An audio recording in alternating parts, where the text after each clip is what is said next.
हम अपने चारों तरफ देखें तो पानी, हवा, खनिज, जंगल सब कुछ एक संसाधन है।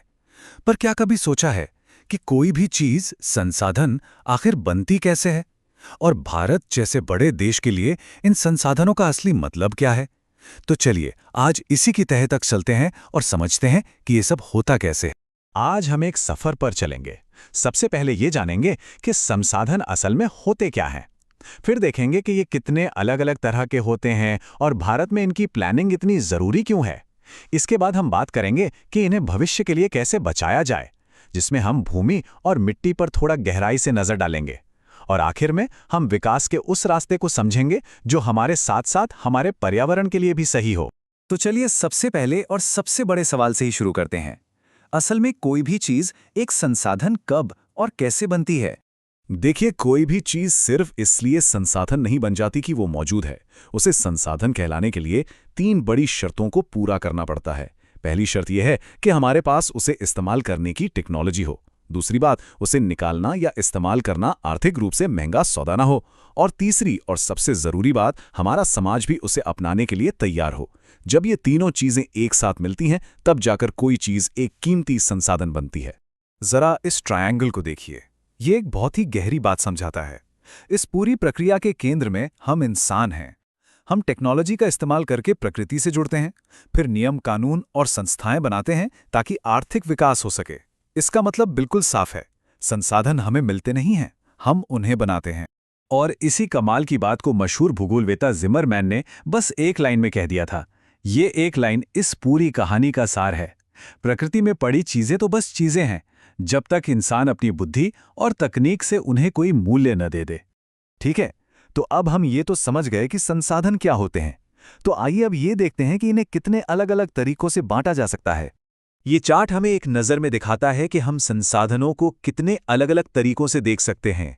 हम उन्हें उनकी उत्पत्ति के आधार पर, यानी वो आए कहाँ से हैं, उनके खत्म होने की क्षमता के आधार पर, उनके मालिक यानी ओनरशिप के आधार पर और उनके विकास के लेवल के आधार पर बांट सकते हैं। सबसे पहले उत्पत्ति के आधार पर। यह क्लासिफिकेशन बहुत ही सीधा और सिंपल है। जैव यानी बायोटिक संसाधन, वो जिनमें जान होती है, जैसे हम इंसान, पेड़ पौधे, जानवर। और दूसरी तरफ है अजैव यानी एबायोटिक संसाधन, जो निर्जीव चीजों से बने हैं, जैसे कि चट्टानें और धातुएं। अब ये वाला क्लासिफिकेशन सच में बहुत जरूरी है।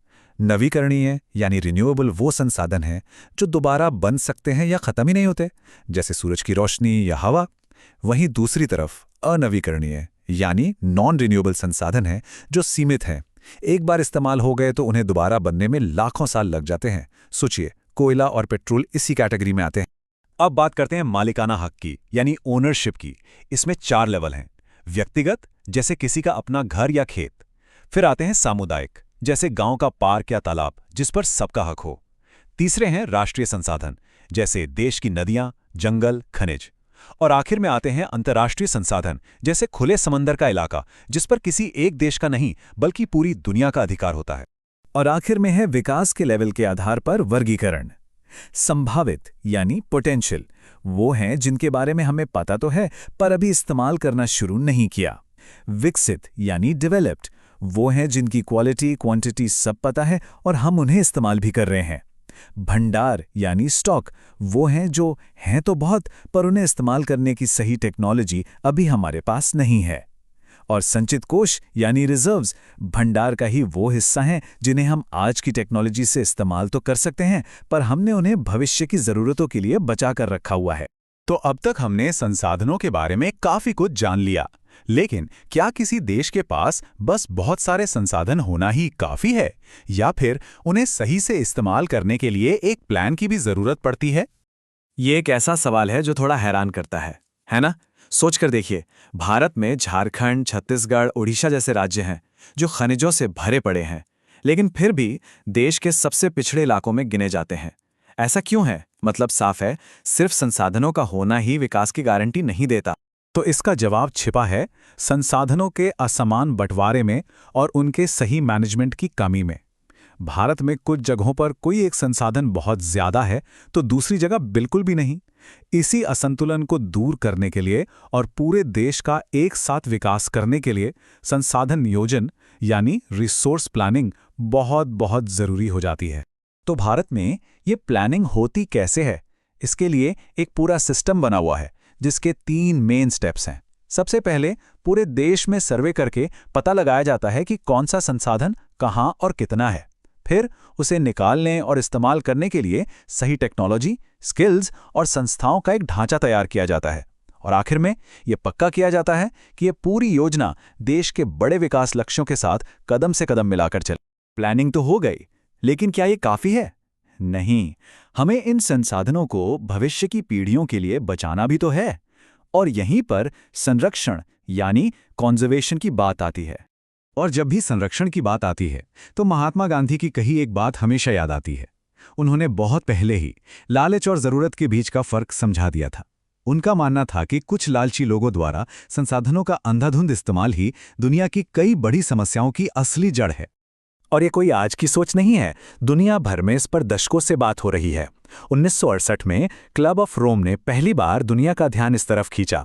फिर 1987 में ब्रंटलैंड कमीशन रिपोर्ट ने सतत विकास का कॉन्सेप्ट दिया और 1992 में रियो में हुए पृथ्वी शिखर सम्मेलन ने इसे ग्लोबल मुद्दा बना दिया। चलिए अब अपना पूरा ध्यान एक ऐसे संसाधन पर लगाते हैं जिसके बिना हमारा काम चल ही नहीं सकता। वो है हमारी जमीन और हमारी मिट्टी। ये चार्ट जो आंकड़े दिखा रहा है वो वाकई में चिंता की बात है। भारत में जितनी भी जमीन खराब हुई है उसमें से आधी से भी ज्यादा यानी 56% पानी के कटाव की वजह से हुई है। इसके अलावा 28% जमीन जंगलों के कटने से खराब हुई। ये आंकड़े बताते हैं कि हमें अपनी जमीन को बचाने के लिए तुरंत कुछ करने की जरूरत है। भारत की एक और बड़ी खासियत है यहाँ की मिट्टी की वैरायटी। ये नक्शा देखिए, ये दिखाता है कि देश के अलग अलग कोनों में कितनी अलग अलग तरह की मिट्टी मिलती है और हर मिट्टी की अपनी एक अलग कहानी है, अपनी एक अलग पहचान है जो तय करती है कि वहाँ क्या उगेगा। जैसे अगर हम 2 सबसे ज़रूरी मिट्टियों की बात करें तो उत्तर भारत के बड़े मैदानों में जलोढ़ मिट्टी मिलती है जो गन्ना और गेहूं के लिए एकदम परफेक्ट है। वहीं दूसरी तरफ दक्कन के पठार में काली मिट्टी मिलती है जो कपास की खेती के लिए इतनी मशहूर है कि लोग उसे काली कपास मिट्टी ही कहने लगे। तो हमने संसाधन समझे, उनकी प्लानिंग को जाना और उन्हें बचाने की जरूरत को भी महसूस किया। इन सब का आखिर मकसद क्या है? इन सब का एक ही लक्ष्य है, सतत विकास यानी सस्टेनेबल डेवलपमेंट। इसी लक्ष्य को पाने के लिए 1992 में हुए पृथ्वी शिखर सम्मेलन में एजेंडा 21 नाम का एक ग्लोबल एक्शन प्लान बनाया गया। इसका सीधा सा मतलब है कि हमें विकास तो करना है, लेकिन इस तरह से कि पर्यावरण को कोई नुकसान न हो और आने वाली पीढ़ियों के हक पर भी कोई आँच न आए। तो आखिर में सवाल बस एक ही बचता है। हमारे पास एजेंडा 21 जैसी योजनाएं हैं, हमें पता है कि समस्याएं क्या हैं और उन्हें सुलझाना कैसे है, लेकिन असली चुनौती इन योजनाओं को कागज से उतार कर जमीन पर लाने की है। और हमारा भविष्य इसी बात पर निर्भर करेगा कि हम अपनी जिम्मेदारी को कितनी समझदारी से निभाते हैं।